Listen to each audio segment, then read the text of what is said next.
नमस्कार दोस्तों, जे क्लासेस मेरठ परिवार में मैं डॉक्टर अंकित भारद्वाज आपका स्वागत करता हूं और हम अप्लाइड केमिस्ट्री का चैप्टर नंबर 1 पढ़ रहे हैं, एटॉमिक स्ट्रक्चर और केमिकल बॉन्डिंग। अभी जितने बच्चे हमारे साथ यहां पर जुड़ चुके हैं उनका बहुत बहुत धन्यवाद आज की क्लास को ज्वाइन करने के लिए। और एक काम और करना है बच्चों, सभी को ज्यादा से ज्यादा बच्चों को वीडियो को शेयर आउट कर दीजिए ताकि सभी जरूरतमंद स्टूडेंट को यह इंफॉर्मेशन पहुंच जाए कि आज की क्लास स्टार्ट हो गई है। जितना कि सभी बच्चे हमारे साथ जुड़ना शुरू करें, इतना मैं आपको बता दूं कि हम प्रीवियस लेक्चर में क्या पढ़ के आए थे।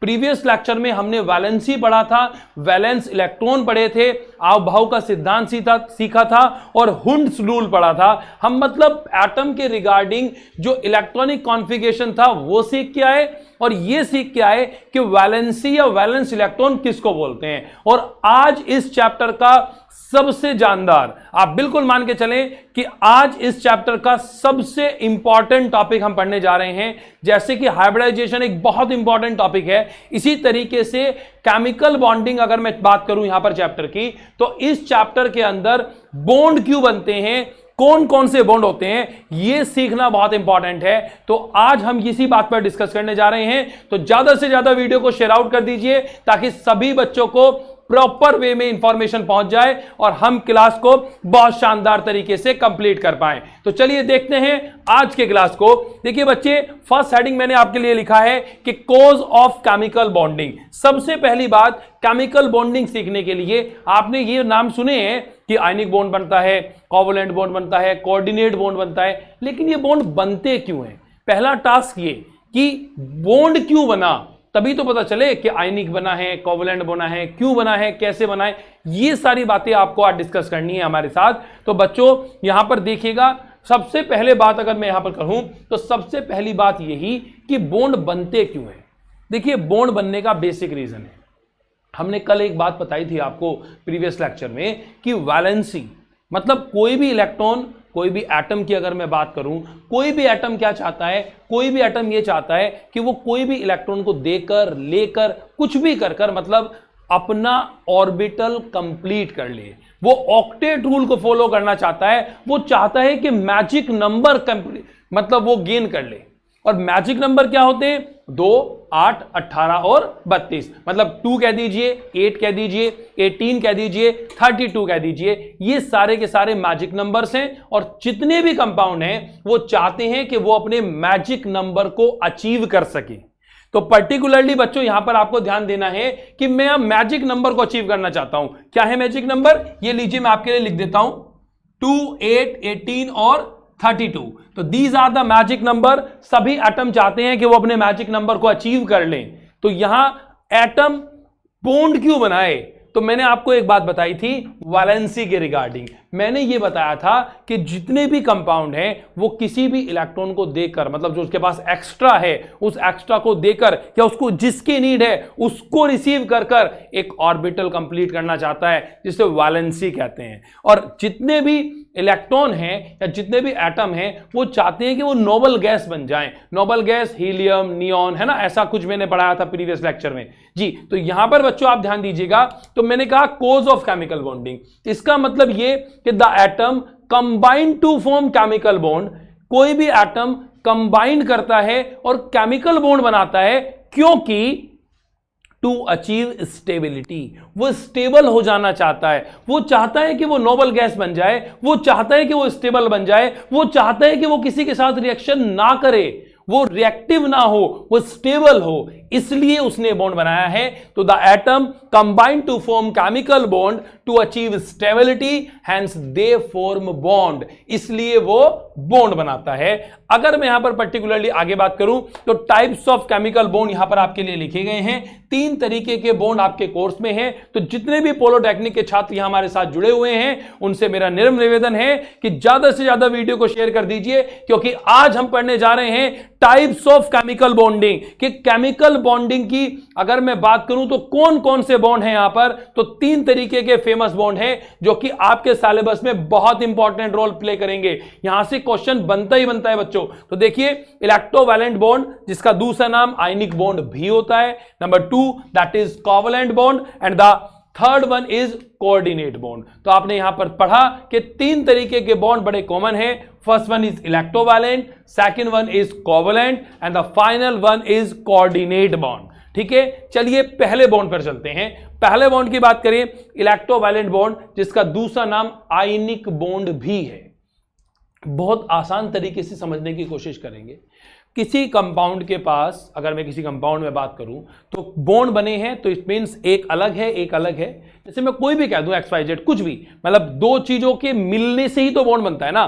तो जो उसमें ज्यादा ताकतवर वाला है, मतलब जिसके पास एक्स्ट्रा है, एक तो वो, और एक वो जिसे जरूरत है, एक जो नीडी है, ये दोनों ने मिलकर एक बॉन्ड बनाया और एक कंपाउंड बन गया।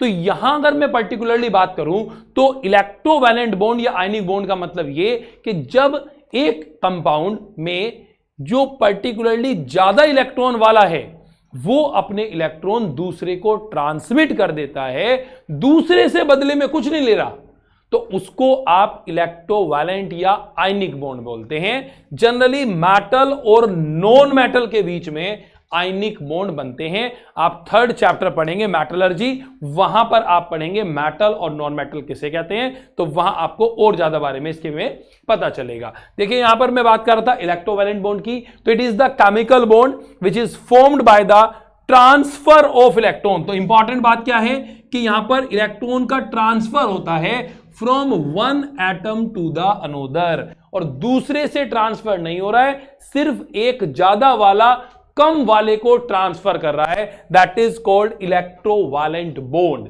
ठीक बात है, तो ये बात अगर आपको समझ आई तो हम आगे बढ़ें।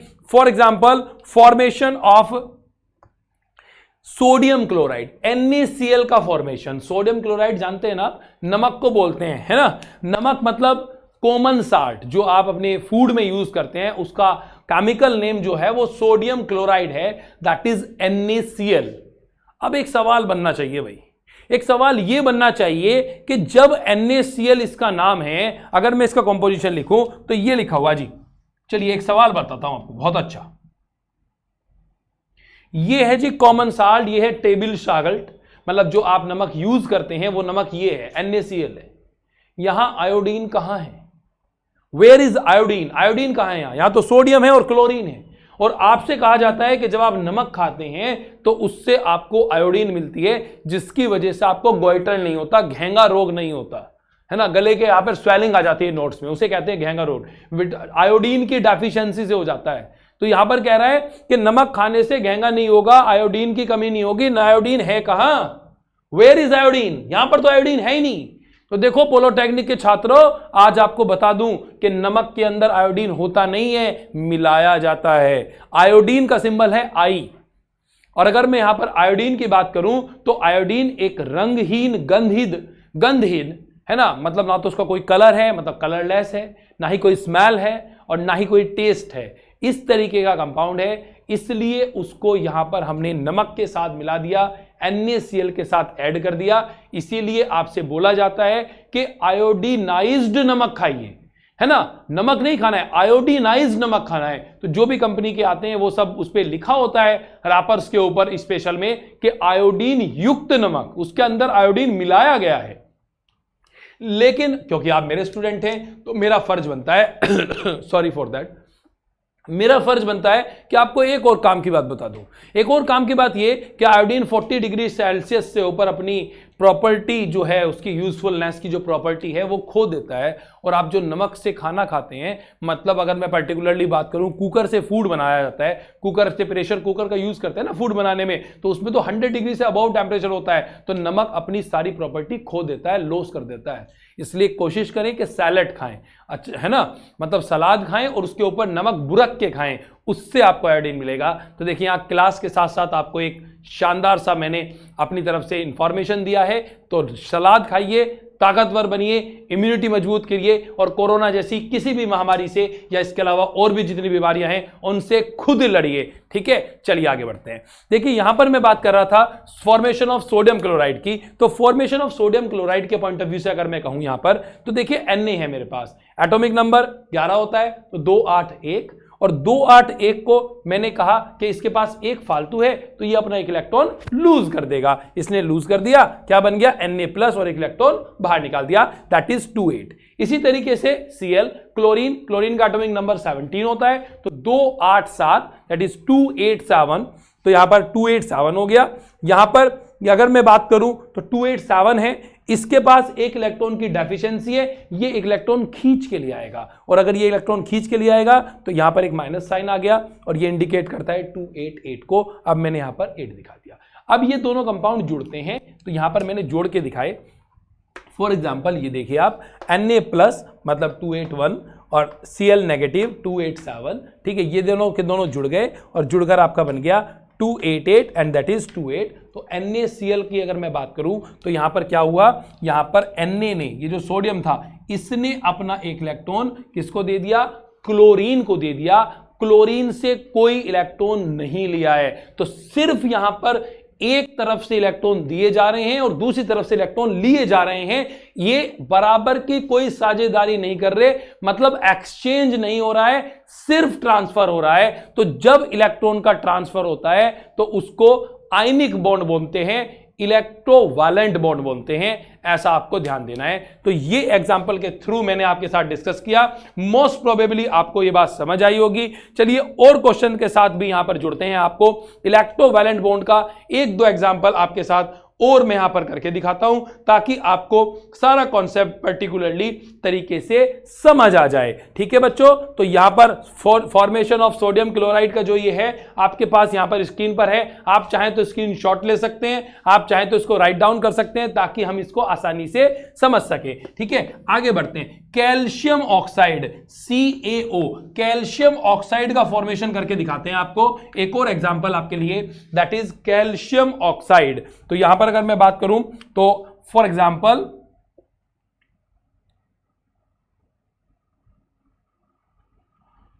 फॉर्मेशन ऑफ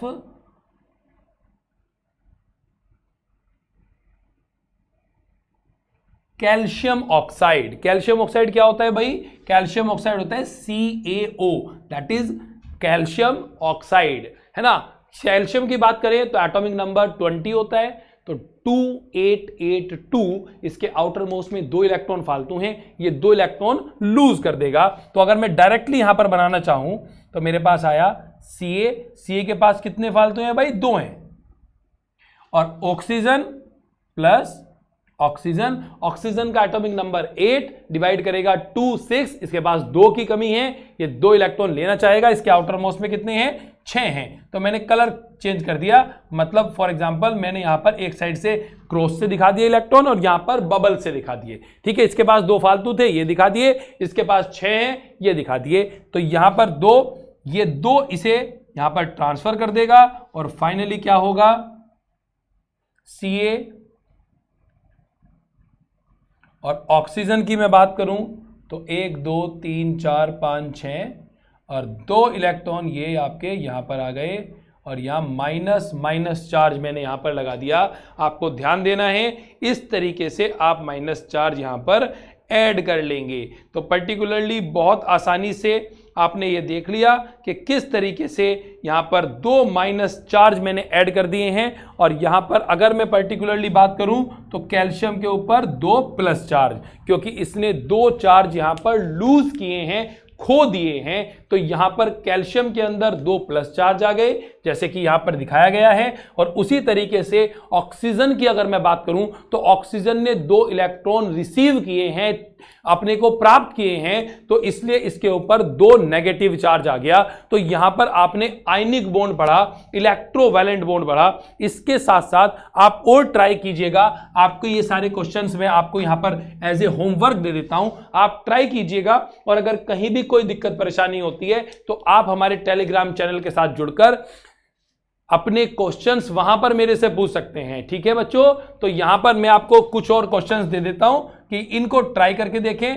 जैसे मैं आपसे कहूं मैग्नीशियम ऑक्साइड, इसको ट्राई करके देख लीजिएगा, ये भी आयनिक कंपाउंड है। इसके अलावा Al2O3, है ना, एल्यूमिनियम ऑक्साइड, ये भी आयनिक कंपाउंड है, ये आप ट्राई करके देख सकते हैं, ठीक है। तो इसके अलावा एक और मैं बात करूं आपसे तो लिथियम फ्लोराइड LiF, तो ये 3 क्वेश्चंस जो हैं वो आप ट्राई करके देखिए।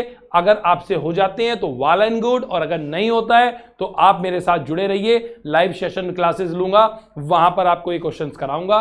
टेंशन बिल्कुल नहीं लेनी है, सिर्फ पढ़ते जाना है, मेहनत करते जानी है, क्योंकि जेईई क्लास का सपना है कि जेईई क्लासेस में पढ़ने वाले जितने भी छात्र हैं उन्हें किसी भी तरीके की कोई समस्या ना हो, और उनको पैसों की वजह से, संसाधन की वजह से, किसी के पेरेंट्स की जॉब चली गई है, बिजनेस नहीं चल रहा है, इसकी वजह से पढ़ने में कोई प्रॉब्लम ना हो, इसीलिए जेईई क्लासेस आप लोगों के लिए प्रॉपर यहां पर क्लासेस चला रहा है। तो आप हमारा समर्थन करते रहें, हमें मेहनत करने के लिए और प्रेरित करते रहें, और प्यारे प्यारे कमेंट जरूर करें, क्योंकि आपके प्यारे प्यारे कमेंट ही हमें मोटिवेट करते हैं कि हम अपने अंदर और इंप्रूवमेंट ला सकें। तो यहां इलेक्ट्रोवैलेंट की मैं बात कर रहा था आपसे, इलेक्ट्रोवैलेंट बॉन्ड हमने यहां पर पढ़ लिए। दूसरा बॉन्ड है भाई आपके पास, अगर मैं यहां पर दूसरे बॉन्ड की बात करूं तो यहां पर लिखा हुआ है particularly, that is covalent bond. अब ये एक और इंपॉर्टेंट बॉन्ड है, बॉन्ड का नाम है कोवलेंट बॉन्ड। अब देखिए कोवलेंट बॉन्ड क्या कहता है, तो हेडिंग डाली आपने major, that is covalent bond.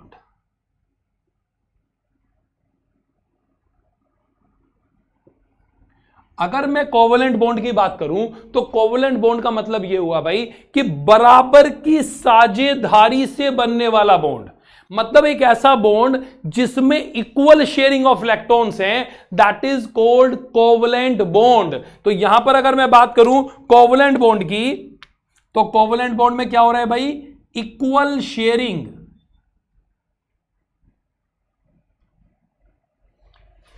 Equal sharing of electron. यहां पर इलेक्ट्रॉन की इक्वल शेयरिंग होती है, उसको कोवलेंट बॉन्ड कहते हैं। तो अगर मैं यहां पर आपसे कोवलेंट बॉन्ड की सिंपल डेफिनेशन बताने की कोशिश करूं तो it is the bond which is formed by the sharing of electron between two atom. तो अगर मैं डेफिनेशन लिखना चाहूं तो covalent bond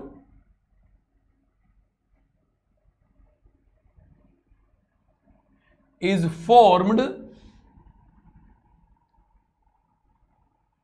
when the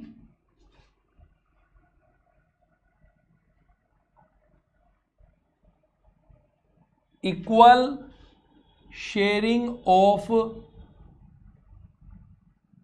electron in an atom। किसी एटम के अंदर इक्वल शेयरिंग हो रही है जब इलेक्ट्रॉन की, और उससे जो बॉन्ड बनता है उसको कोवलेंट बॉन्ड बोलते हैं भाई। और कोवलेंट बॉन्ड यहां पर 2 तरीके के हो सकते हैं, पोलर कोवलेंट बॉन्ड और नॉन पोलर कोवलेंट बॉन्ड। मैं दोनों पे पर्टिकुलरली बात करूंगा। It is are of 2 type, या they are of 2 type mainly. ज्यादातर ये 2 तरीके के हैं।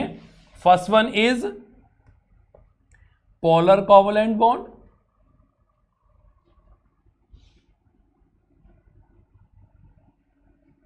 And the second one is non polar covalent bond.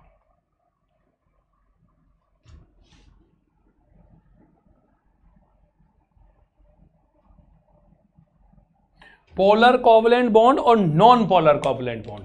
देखिए नॉन पोलर किसे कहते हैं, पोलर किसे कहते हैं। अगर दोनों के दोनों कंपाउंड के अंदर, मतलब ये जो पर्टिकुलरली आपका मॉलिक्यूल बना है या कंपाउंड बना है, इस कंपाउंड के अंदर जो एटम हैं, अगर वो दोनों एटम सेम हैं तो आप बोलेंगे नॉन पोलर, और अगर वो डिफरेंट हैं तो दैट इज कॉल्ड पोलर। देखो बहुत आसान, जैसे मैं आपसे कहूं नॉन पोलर का एग्जांपल Cl2, मतलब एक मेरे पास मॉलिक्यूल था क्लोरीन मॉलिक्यूल, यहां पर दोनों बॉन्ड किस किस के बीच में बने हैं, Cl के बीच में, तो आपने बोला नॉन पोलर कोवलेंट बॉन्ड। इसी तरीके से H2, इसी तरीके से F2, ये सारे के सारे कैसे बॉन्ड हैं भाई, नॉन पोलर कोवलेंट बॉन्ड है। और अगर मैं पोलर कोवलेंट की बात करूं तो that is HCl।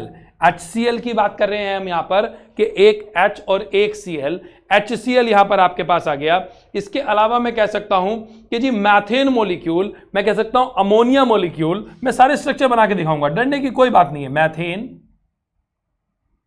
Ammonia, water, देखिए अलग अलग से मिलकर बना है। यहां कार्बन और हाइड्रोजन के बीच में कोवलेंट बॉन्ड है, यहां पर नाइट्रोजन और हाइड्रोजन के बीच में कोवलेंट बॉन्ड है, यहां पर हाइड्रोजन और ऑक्सीजन के बीच में कोवलेंट बॉन्ड है, तो इसे पोलर कोवलेंट बॉन्ड कहते हैं। तो ये बात अगर आपको समझ आई तो आप इसके एग्जाम्पल को भी बहुत आसानी से समझ सकेंगे। चलिए मैं इसको रब कर देता हूं, फटाफट से फोटो खींच लीजिए या फिर जल्दी से राइट डाउन कर लीजिए ताकि आपको ये पर्टिकुलरली समझ आ जाए। ठीक है, तो यहां पर मैं कोवलेंट बॉन्ड आपको समझाने जा रहा हूं अब आगे, और ये बहुत इंपॉर्टेंट है बच्चों, और जनरली इसका स्ट्रक्चर आपसे पोलोटेक्निक में पूछ ही लेता है। तो यहां मैं कोवलेंट बॉन्ड की बात करूं तो देखिए कोवलेंट बॉन्ड में क्या सीखा था आपने कि जी बराबर की साझेदारी से बॉन्ड बना है। The bond are formed between two atom from the equal sharing of electron. यहां पर इलेक्ट्रॉन की इक्वल शेयरिंग है, और अगर इलेक्ट्रॉन की इक्वल शेयरिंग है तो बॉन्ड भी इक्वल ही बनेंगे। तो यहां पर देखिए, जैसे फॉर एग्जांपल मैं आपको पहले एग्जांपल के साथ जोड़ता हूं। ठीक है, पहला एग्जांपल मैं नॉन पोलर का लेता हूं, दैट इज Cl2, क्लोरीन की बात करते हैं। चलिए और आसान कर देते हैं, पहले एक स्ट्रक्चर H2 है ना, बहुत आसानी से समझते हैं। H की बात करें, हाइड्रोजन एटॉमिक नंबर 1, एक इलेक्ट्रॉन है इसके पास, ये रहा जी, एक H ये रहा और एक H ये रहा। इसके पास भी एक इलेक्ट्रॉन है और इसके पास भी एक इलेक्ट्रॉन है। अब दोनों को करने हैं अपने आप के ऑर्बिट कंप्लीट, मतलब ऑर्बिटल कंप्लीट। तो मैजिक नंबर बनाने के लिए इन्हें कम से कम एक चाहिए, क्योंकि 2 से मैजिक नंबर स्टार्ट होगा। तो यहां पर अगर मैं बात करूं तो इसने क्या किया, इस वाले हाइड्रोजन एटम ने इस वाले हाइड्रोजन से एक इलेक्ट्रॉन उधार ले लिया।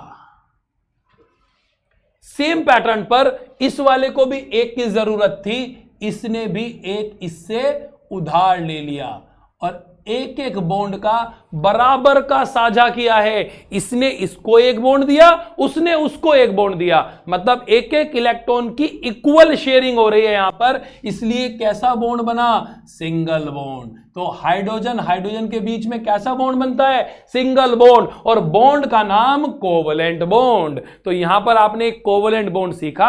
अब एक और देखते हैं एग्जांपल, एक और एग्जांपल आपके पास Cl2। Cl2 मतलब क्लोरीन, क्लोरीन का मतलब 17 एटॉमिक नंबर वाला एटम। तो यहां पर एक क्लोरीन ये रहा और एक क्लोरीन ये रहा। इसके पास कितने हैं भाई, 17, इसके पास भी कितने हैं, 17। इसका इलेक्ट्रॉनिक कॉन्फ़िगरेशन 287, इसका इलेक्ट्रॉनिक कॉन्फ़िगरेशन 287। ठीक बात है। अब इसके आउटर मोस्ट में 7, इसके आउटर मोस्ट में 7, तो भर लो भाई, 1 2 3 4 5 6 और 1 7। इसी तरीके से ये मैं मिटा देता हूं, अब इसकी जरूरत नहीं है।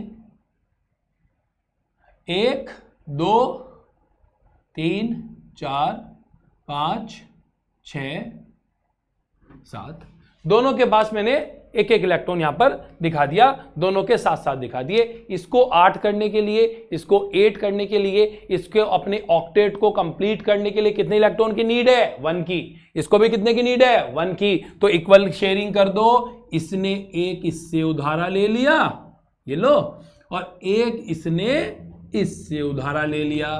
तो देखो क्या बन गया जी, Cl single bond Cl। It is the example of covalent bond. चलो डबल बॉन्ड का दिखाता हूं, है ना, दैट इज O2। अगर मैं ऑक्सीजन की बात करूं O2 की, तो एक ऑक्सीजन ये रहा और एक ऑक्सीजन ये रहा। ऑक्सीजन का एटॉमिक नंबर 8 कैसे डिवाइड करेगा, 2 6। तो इसके आउटर मोस्ट में कितने, 6। तो मैंने यहां पर 1 2 3 4 5 6, मैंने आपको 6 भर के दिखा दिए। इसी तरीके से 1 2 3 4 5 6, तो यहां पर 6 इसके और ऐसे ही 6 इसके। अब इसे कितने की जरूरत है, 2 की। तो इसने इससे कितने ले लिए, 2, और इसे कितने की जरूरत है, 2 की, इसने भी 2 ले लिए। तो O double bond O, that is covalent bond का एक और एग्जाम्पल। इसे बॉन्ड मत मान लेना भाई, है ना, इसको बॉन्ड नहीं मानना, वो मैंने वैसे ही मार्क किया था। ठीक है, तो O डबल बॉन्ड O। इसी तरीके से नाइट्रोजन कर लेते हैं। That is N2। नाइट्रोजन का एटॉमिक नंबर 7 कैसे डिवाइड करेगा? 2 5, आउटर मोस्ट में 5 इलेक्ट्रॉन, एक नाइट्रोजन ये रहा, एक नाइट्रोजन ये रहा, इसके पास भी 5, 1 2 3 4 5, इसके पास भी 5, इसे भी 3 चाहिए, 3 उधार ले लेगा, इसे भी 3 चाहिए, इसने भी 3 की साझेदारी करी, N ट्रिपल बॉन्ड N। तो यहां आपने देखा कि जब बराबर की साझेदारी होती है और तब जो बॉन्ड बनते हैं उनको कोवलेंट बॉन्ड कहते हैं। अगर दोनों कंपाउंड में दोनों एटम सेम हैं, मतलब जैसे नाइट्रोजन नाइट्रोजन है, हाइड्रोजन हाइड्रोजन है, ऑक्सीजन ऑक्सीजन है, तो उसे बोलते हैं नॉन पोलर कोवलेंट बॉन्ड। यहां मैंने सिंगल कोवलेंट बॉन्ड भी आपको सिखा दिया जिसमें एक ही बॉन्ड बन रहा है, डबलेट कोवलेंट बॉन्ड भी सिखा दिया जिसमें 2 बॉन्ड बनते हैं, और ट्रिपलेट कोवलेंट बॉन्ड भी सिखा दिया जिसमें 3 बॉन्ड बनते हैं। तो मेरे हिसाब से कोवलेंट बॉन्ड के रिगार्डिंग आपको इतनी इंफॉर्मेशन सफिशिएंट है, आपको इससे बाहर ले जाकर क्वेश्चन नहीं पूछेगा वो। लेकिन इसके साथ साथ एक वो एग्जांपल और बताना चाहिए जिसमें नॉन पोलर के साथ पोलर बॉन्ड भी हो, है ना। मतलब अगर मैं यहां पर नॉन पोलर की बात करूं तो नॉन पोलर के तो ये आपने देख लिया एग्जांपल, अब 1-2 एग्जांपल ऐसा करते हैं, पोलर का भी देख लेते हैं। पोलर बॉन्ड का कोवलेंट बॉन्ड का एग्जांपल, ठीक बात है। तो देखिए पोलर बॉन्ड का, पोलर के केस में जैसे ऐसा करते हैं, एक बना लेते हैं HCl, H और Cl, H के पास एक फालतू और Cl के पास 1 2 3 4 5 6, और इसे भी एक की जरूरत है। तो इस हाइड्रोजन ने क्या किया, इसने इससे एक ले लिया, और इस क्लोरीन ने क्या किया, इसने भी हाइड्रोजन से एक ले लिया, तो बराबर की साझेदारी हो गई, दैट इज HCl। एक और एग्जांपल देखते हैं, अमोनिया NH3, एक N के पास कितने हैं भाई, N के पास 5 हैं, तो 1 2 और 3 4 और 5, ये 5 हाइड्रोजन हमने यहां पर, मतलब इलेक्ट्रॉन जो है वो यहां पर लगा दिए। अब हाइड्रोजन इसके साथ साथ 3 लगे हुए हैं, एक हाइड्रोजन इधर लगा दिया, एक हाइड्रोजन इधर लगा दिया, एक हाइड्रोजन इधर लगा दिया, हाइड्रोजन के पास एक, हाइड्रोजन के पास एक, हाइड्रोजन के पास एक। अब इस नाइट्रोजन हाइड्रोजन को एक इससे साझेदारी कर लेगा, बराबर हो गया पूरा, हाइड्रोजन का बॉन्ड कंप्लीट, हाइड्रोजन का बॉन्ड कंप्लीट, इसका कंप्लीट हो गया। अब नाइट्रोजन को भी अपने 8 करने हैं, 5 तो उसके पास पहले से ही है, उसने भी 3 से साझा कर लिया, ठीक है। ये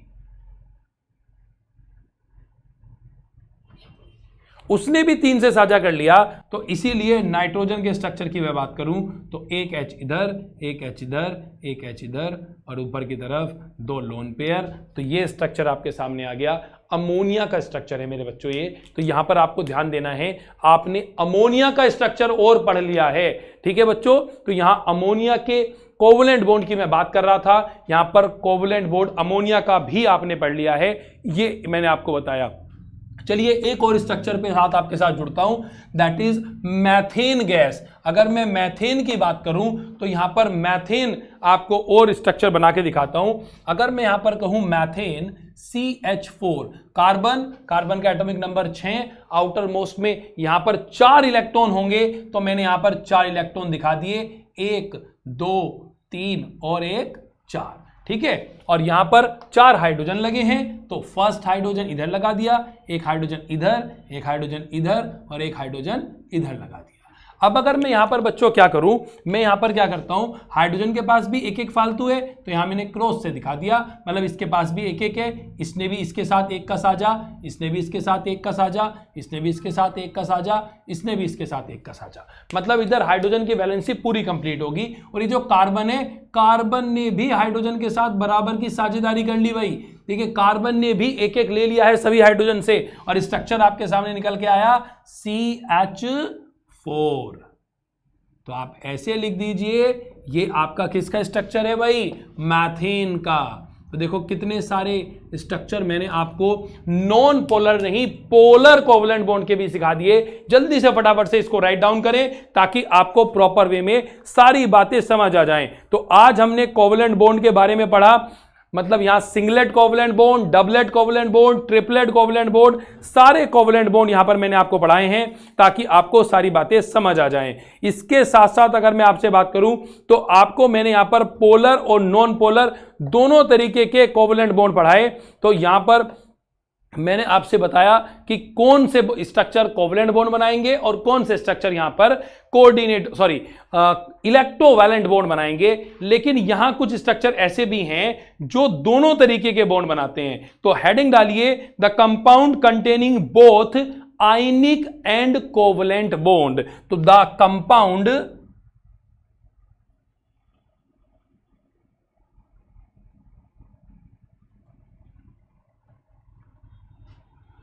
containing both ionic and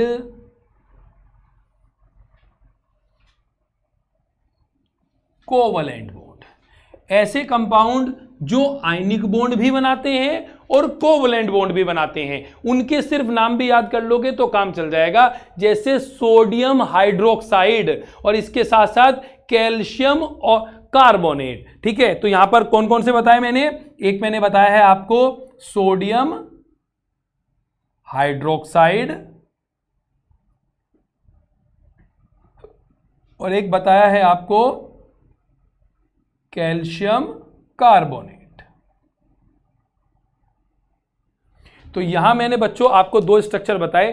formula तो लिख दोगे ना, फॉर्मूला तो ज्यादा कॉम्प्लिकेटेड नहीं है। अरे लो मैं लिख देता हूं, डरो मत। एक सोडियम है Na, हाइड्रोक्साइड OH, तो फॉर्मूला क्या हो गया भाई? NaOH। ये लो, इसका लिख दो कैल्शियम कार्बोनेट। कैल्शियम मतलब Ca और कार्बोनेट मतलब CO3। तो फॉर्मूला ये आपके सामने आ गया कैल्शियम कार्बोनेट का। तो यहां पर सोडियम हाइड्रोक्साइड NaOH का स्ट्रक्चर आपको मैंने बता दिया और यहां पर कैल्शियम कार्बोनेट। इसके अलावा KCN पोटेशियम साइनाइड की अगर मैं बात करूं, क्या नाम है जी? KCN। तो पोटेशियम साइनाइड की अगर मैं पर्टिकुलरली बात करूं तो यह भी एक ऐसा कंपाउंड है जहां पर आयनिक बॉन्ड के साथ साथ कोवलेंट बॉन्ड भी बनते हैं। तो यहां पर आपने आज आयनिक बॉन्ड सीखा, कोवलेंट बॉन्ड सीखा और पर्टिकुलरली आपको ध्यान देना है कि ये जो बहुत इंपॉर्टेंट टॉपिक था आज का, वो आज आपने यहां पर फाइनलाइज कवर किया है। तो बच्चों यहां पर हमारे साथ इसी तरीके से आप जुड़े रहेंगे तो हमारा वादा है आपसे कि हम आपका सिलेबस जो टाइम आपको दिया गया है उससे पहले ही कवर कर लेंगे और लाइव सेशन जो क्लासेस होंगी उसमें ज्यादा से ज्यादा आपके जो डाउट्स हैं उनको सॉल्ट आउट करने की कोशिश करेंगे। तो आज की क्लास को यहीं विराम करते हैं और मिलते हैं अगली दूसरी क्लास में। धन्यवाद। जय हिंद, जय भारत।